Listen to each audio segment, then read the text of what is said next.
Sir, Bahujan Samaj party देश में कोई बड़ा परिवर्तन ला सकती है वक्त और समय के हिसाब से, जैसे कि संविधान को ख़त्म करने की बात आ रही है। 2024 में सुप्रीम कोर्ट की जजमेंट भी ये रही कि ईवीएम नहीं चाहिए। क्या कहेंगे इस पर सारे हालात पर? बहुजन समाज पार्टी एक लोकतांत्रिक पार्टी है और वो सभी समाजों को साथ में लेकर के आगे बढ़ रही है, सभी जातियों को लेकर के आगे बढ़ रही है। वैसे उनको ब्राह्मण और ठाकुर समाज को साथ में लेके नहीं चलना चाहिए था, उनके कार्यकर्ता लोग नहीं चाहते, लेकिन उसके बावजूद भी सबको लेकर के चल रही है, क्योंकि उन्होंने जब से सर्जन हिताय और सर्जन सुखाय का कॉन्सेप्ट लिया है तो उनकी जिम्मेवारी बन गई है। वो लोकतंत्र को बचाने के लिए, संविधान को बचाने के लिए वही एक पार्टी है और वो देश के अंदर बड़ा बदलाव है। जी, और जहाँ सुप्रीम कोर्ट की जजमेंट है वो तानाशाही की शिकार हो गई है क्या सुप्रीम कोर्ट भी? हाँ, तानाशाही की शिकार हो गई है, क्योंकि इस देश के अंदर ईवीएम को लेकर इस देश के अंदर बहुसंख्यक जो लोग हैं, बहुजन जो लोग हैं, वो ये कह रहे हैं कि दुनिया के सभी देशों में जब बैलेट से चुनाव हो रहा है तो भारत में भी बैलेट से चुनाव होना चाहिए। और अभी सुप्रीम कोर्ट के जो एडवोकेट्स हैं उन्होंने बड़ा प्रदर्शन किया है और काफ़ी दिनों तक वो जंतर मंतर पर, संसद पर और यहाँ पर सुप्रीम कोर्ट पर और इलेक्शन कमीशन के सामने धरना प्रदर्शन करते रहे। और दूसरी जो पार्टियाँ हैं, जैसे कि बहुजनों की जो पार्टी है बीएमपी, भारत मुक्ति मोर्चा है, और यहाँ पर दूसरी अम्बेडकराइट पार्टी ऑफ इंडिया है, वो सभी लोग जो ये चाह रहे हैं, और यहाँ पर गैर राजनीतिक जो संगठन है वो भी सब चाह रहे हैं, जैसे कि एडीआर है, उन लोगों ने, सभी लोगों ने इस चीज़ को कहा है कि भाई आप बैलेट से चुनाव कराओ, क्योंकि बैलेट के अंदर यहाँ पर सही चुनाव होता है। और ये सिद्ध हो चुका है कि जैसे कि वहाँ पर जो आईआईटी के जो एडवोकेट इंजीनियर जो हैं उन्होंने दिखाया कि भाई जब हमने 4 वोट केले को डाला तो केले को केवल 1 वोट मिला, 3 वोट सेव को कैसे मिला? इस तरह से धांधलीबाजी है। जी, जब इतनी धांधली सुप्रीम कोर्ट दिखाई नहीं देती। सुप्रीम कोर्ट का काम तो है नीट एंड मतलब सुप्रीम कोर्ट की बात कर रहे हैं हम, बिल्कुल सामान्य कोर्ट की बात नहीं कर रहे। इस देश के अंदर जो सुप्रीम कोर्ट है वो आप ये कह सकते हैं कि वो सुप्रीम कास्ट कोर्ट है। और ये जो सुप्रीम कास्ट कौन लोग हैं, ये वो लोग हैं जो कि इस देश के अंदर मासूम लोगों को भगवान देवता की आड़ में फंसाए रखना चाहते हैं और अपने आप को सर्वश्रेष्ठ कहते हैं, बाकी को नीच कहते हैं। और ये जो लोग हैं इस देश के अंदर लोकतंत्र को बहाल नहीं होने देंगे। ये क्यों? क्योंकि सुप्रीम कोर्ट स्वयं ही कोलिजियम से किसे बना है। आज कैसे हम लोग कि एक जाति विशेष के लोग सारे के सारे जो जज हैं वो सुप्रीम कोर्ट में और हाई कोर्ट में बन सकते हैं? अब के.आर. नारायण जी कहते थे कि भाई हर जातियों के अंदर योग्य लोग हैं, तो आप सबको जज क्यों नहीं बनाते? तो ये तो सुप्रीम कोर्ट जो है सब मिला हुआ है। तो हम ये मान लें कि ब्राह्मणवाद चल रहा है, आरएसएस की रणनीति राज और तानाशाही चल रही है, और पूरा लोक मतलब जो है राजनीतिक तंत्र है जो उसके काबू में है, कब्जे में। बिल्कुल बिल्कुल, ये सब आरएसएस की वो गैर राजनीतिक शाखाएं हैं। हाई कोर्ट है, सुप्रीम कोर्ट है, या फिर यहाँ की कांग्रेस पार्टी है, दूसरे लोग हैं। क्योंकि ये जो लोग हैं ये बाहर से आए हुए, मध्य एशिया से आए हुए, काला सागर के आसपास के आए हुए आर्य लोग हैं, और ये नहीं चाहते कि भारत के अंदर लोकतंत्र बहाल हो, क्योंकि इनकी संख्या कम है। इनकी संख्या कम है, इसलिए बेईमानियाँ करना, हेराफेरी करना, ईवीएम का सहारा लेना और यहाँ के लोगों की अज्ञानता का सहारा लेना, और इनको धर्म देवता के नाम में और जातियों के नाम में और इनके कामों के नाम में इनको डरा देना कि भाई तुम्हारा कि यहाँ पर मोची का काम छोटा होता है, यहाँ पर सफाई का काम बड़ा होता है। इस तरह से लोगों को लड़वा देना, डॉक्टर का काम बड़ा होता है, इंजीनियर का काम छोटा होता है। इस तरह से लोगों को आपस में ही लड़वा देना। जातियाँ यहाँ इस देश के अंदर कलाएँ हैं, कलाएँ जब है तो उन कला के आधार पर लोगों को आपस में लड़वा दिया गया है। तो ये जो लोग बड़े सातिर हैं, ये जो लोग हैं ये एक जादूगर किस्म के लोग हैं, बाहर से आए विदेशी लोग। तो ये जो सुप्रीम कोर्ट है ये इनका एक अभिन्न अंग है। अपने लोग SC ST के लोग आपस में क्यों फूट उस फूट को अपने ऊपर लागू होने देते हैं? क्या इनको दिखाई नहीं देता कि मतलब हमारे साथ इतना अन्याय सदियों से होता है, आज भी हम कहीं ना कहीं सभी लोग तमाम किस्म के जुल्मों के शिकार हैं सब। तो जो पढ़े लिखे जो लोग हैं वो ज़रूर डिग्रियां ले लिया है उन्होंने, लेकिन वो गुणे नहीं है, और इसीलिए जो है वो आपस में भाईचारा नहीं बनाते हैं। 6743 जातियों के जो लोग हैं वो मानव काशीराम जी ने इकट्ठे किए थे, और इसी के कारण से बहुजन समाज पार्टी तीसरे नंबर की पार्टी बनी, और वो इस देश के सबसे बड़े सूबे के अंदर उन्होंने 4 बार अपनी पार्टी से बहन कुमारी मायावती को मुख्यमंत्री बनाया। तो जब तक लोग आपस में लड़ते रहेंगे तो बात आगे बढ़ेगी। क्या विपक्ष में बीएसपी का कोई खौफ है? बीएसपी गठबंधन में शामिल नहीं हुई, जिसका दुख सभी को है। क्या कहेंगे सर इस बार? बीएसपी की विचारधारा है जो इसके देश के संविधान की जो विचारधारा है कि सभी लोगों को बराबरी मिले, सभी लोगों का भाईचारा हो और ये देश वैज्ञानिक सोच के आधार पर आगे बढ़े।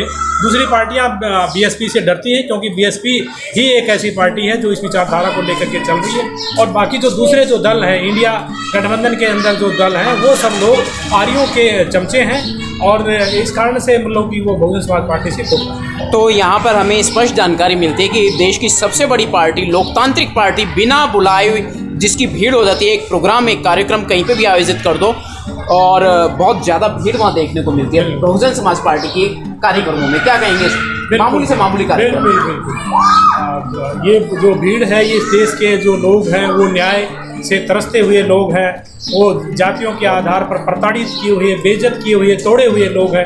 तो वो सब लोग बहुजन समाज पार्टी के बैनर के नीचे इकट्ठे हो जाते हैं क्योंकि वो उस पार्टी के साथ में जो है एक बड़ी विचारधारा है जिसके अंदर रामास्वामी पेरियार और यहाँ पर साहू जी महाराज, महात्मा ज्योतिबा फूले और दूसरे सभी समाजों के लोगों को जिन्होंने मानवता की बात की है, उनकी बात को लेकर के आगे चल रही है और सभी लोग उनमें आस्था रखते हैं, इसीलिए वहाँ भीड़ ज़्यादा हो जाती है। लेकिन यहाँ के जो चंद जो लोग हैं, विदेशी जो मानसिकता के जो लोग हैं, वो लोग यहाँ पर उनको ये नहीं दिखाई देता कि भाई बहुत बड़ी रैली और ईवीएम खाली, ये सब जो है यहाँ पर बेईमानियाँ हो रही हैं। इसीलिए जो बहुजन समाज पार्टी को जानबूझ करके पछाड़ा जा रहा है, जैसे कि एक बहुत बड़ा पहलवान होता है और छोटे मोटे सब लोग मिल करके उसमें गिरा देते हैं। इस तरह की साजिश।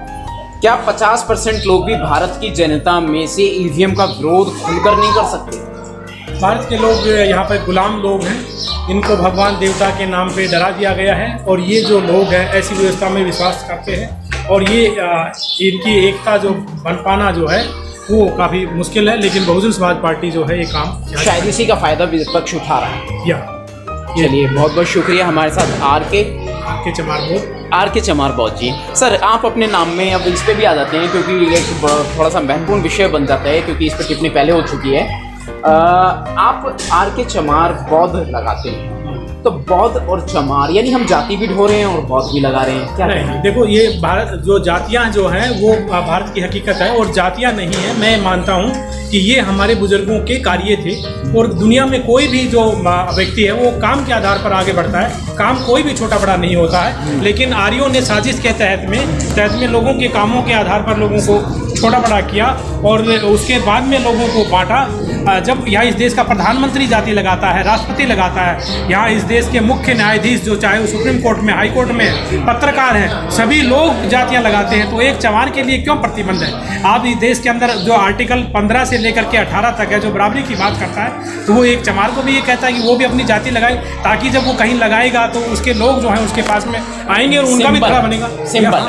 कहने का मतलब अपने समाज के बीच में जाना या किसी जुर्म से बचने के लिए इस शब्द को लगाना। हमें भी बराबरी का अधिकार है और हम भी इस देश के अंदर मानव है। जब दूसरे लोगों को लग सकती है तो हमारी भी लगनी चाहिए। यदि मैं किसी को साला पंडित, साला बढ़िया, साला ठाकुर बोलता हूँ तो मेरे ऊपर भी केस लगेगा क्योंकि मैं उसको गाली देकर के बोल रहा हूँ। कोई हमको इस तरह से बोलेगा तो उसके ऊपर केस लगता है। लेकिन यहाँ के जो हाई कोर्ट और सुप्रीम कोर्ट के अंदर जो चमारों के जो चूहों के जो मामले पड़े उनको वो कहाँ वरीयता देते हैं, उनको न्याय नहीं देते हैं। तो यहाँ के जो लोग हैं वो दोगले चरित्र के लोग हैं।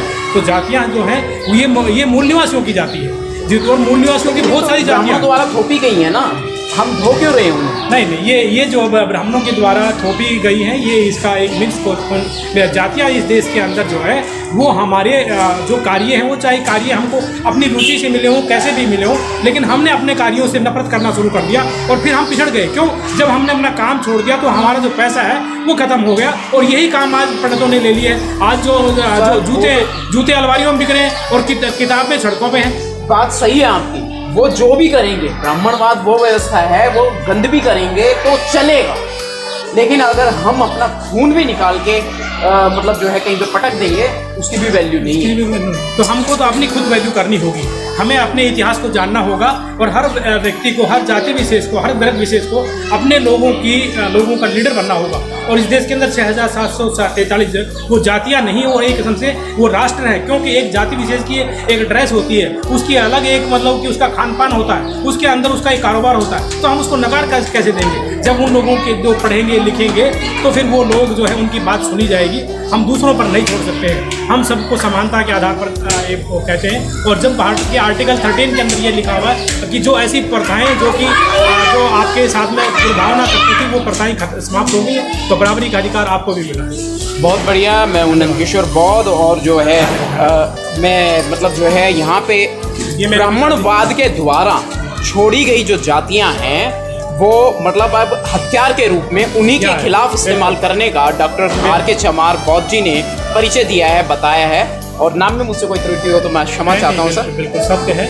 और मानव काशीराम जी कहते थे कि भाई जाति एक दुधारू तलवार है, जब मतलब कि जब लेना हो तो इस देश के अंदर कोई जाति नहीं है। जैसे कि जब खून लिया जाता है तो कहते हैं कि चमारों का 2-2 बोतल खून निकाल लो, चूड़ों का भी 2-2 बोतल खून निकाल लो, मुसलमानों का भी निकाल लो, इनके गुर्दे ले लो, तब कोई जातिवाद नहीं है। इनकी कोई सुंदर लड़की हो तो उसको ले लो, कोई जातिवाद नहीं है। इनकी ज़मीन हड़प लो तो कोई जातिवाद नहीं है। जैसे कि अभी ये प्रोग्राम हुआ है भारतीय निर्माण संघ का, भारतीय समाज निर्माण, तो ये जो कह रहे हैं कि भाई वोट हमने जो है उसको वोट लेने के टाइम पे कोई जातिवाद, किसी का भी वोट ले लो कोई जातिवाद नहीं है, किसी की ज़मीन हड़प लो कोई जातिवाद नहीं है। लेकिन जब देने की बारी आती है तो कहते हैं ये फलानी जात के लोग हैं, इनको नहीं दिया जा सकता। इनकी जो गड़ियों के जो खड़ंजे बनेंगे वो कच्ची ईंटों के बनेंगे और वो पट ईंटों के बनेंगे, खड़ी खड़ी ईंटों के, और वो मजबूत नहीं बनेंगे। तो ये देश के अंदर ये जाति की जो राजनीति है दोगली है, हमको समझना होगा, अपना मनोबल बना के रखना होगा। और हम भी मानव है और हमको मानवता और बराबरी के आधार पर इस देश के संविधान को बचाना होगा और आगे आना होगा। और आपका बहुत बहुत धन्यवाद। अब एक अंत में सवाल ले रहा हूँ, एक छोटा सा।